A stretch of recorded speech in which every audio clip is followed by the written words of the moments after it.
Anatoly, What? listen, you're the old one here. Why don't you tell me what really happened? Old? Watch your mouth, kid.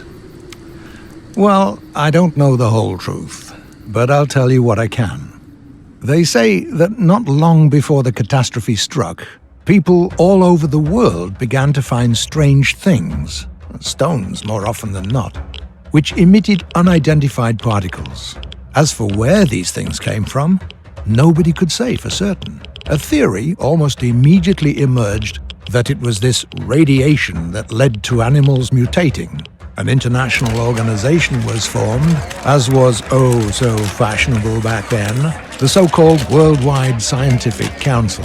This organization studied how this unknown radiation caused living organisms to mutate. And of course, the first thing that they did was think up a name for the particles and for the radiation itself, NDP radiation.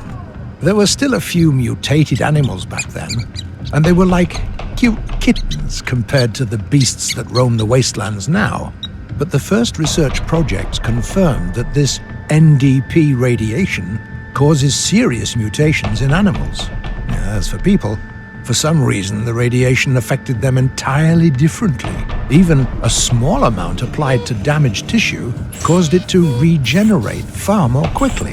The body quickly recovered from illnesses, and even serious wounds could be healed using nothing but this radiation. On top of that, many other positive attributes were observed in practically all areas of science. The scientists couldn't have been happier. It was like manna from heaven to them. The discoveries came one after the other. New instruments and medicine. They learned to use sources of the radiation as power sources. How do you think some devices still work to this day? And thought up all kinds of other uses for it. But then, one fine day, the catastrophe struck. I was still just a kid back then. All I remember is multicolored rays appearing in the sky. Then everything suddenly went dark. I heard heavy peals of thunder, the heaviest I'd ever heard. The wind picked up. Stones fell from the sky. It was terrifying. The cities were in the grip of panic and chaos. People trampled each other, running wherever they could, just trying to find cover. It was a horrible sight. My mother and I hid in our basement, and my father tried to save as many people as he could. Then, it all suddenly stopped. The night of nightmares was over, and day broke. Wow! And then what happened? Just listen and don't interrupt. Many people died that night. All the largest cities were destroyed. All that we called civilization had turned to dust.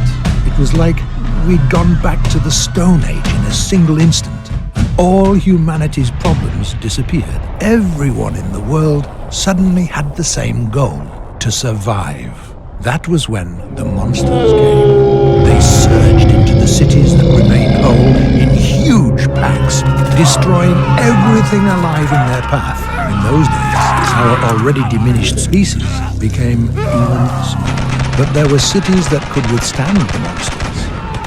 The military was able to lead the people. They began to unite, protect their ruined cities from the mutants, and find other survivors. Thus was the Confederation born. One of the Confederation's primary goals back then was to find scientists who worked on the WSC projects.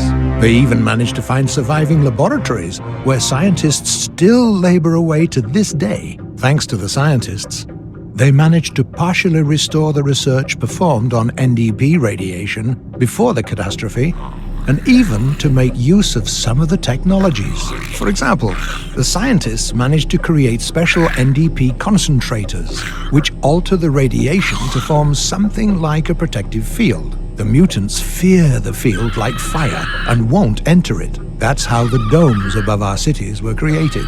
They protect us from the monsters. There's one more thing that the old world left to us: teleporters. As far as I know, it's some sort of old military tech. Only a few of them were put into testing. The initial plan for the teleporters was this: to provide fast troop movement, deliver ammunition, and transport to the battlefield and treat the wounded. But the scientists were unable to iron out all the defects before the catastrophe hit, so only one function works, transporting the wounded. And even that doesn't work right. It doesn't pick up the wounded, just the dead. And not everywhere. Only in a zone of reliable reception, and even the transportation process itself is a big gamble. You're lucky if something is just missing from your backpack after you're teleported. You could turn up missing an arm or a leg, or even not turn up at all. Long story short, those things are dangerous. I remember once having the bad luck of finding a herd of wild boar outside the city. Not surprisingly, they trampled me in 3 seconds, and the transporter teleported me without my clothes. And I remember feeling how it put me back together, piece by piece. An unforgettable sensation, believe me. Although the daredevils in the arena use the transporters every day, and they seem fine, still alive. Quiet. Do you hear that? Hear what? There's something there in the bushes.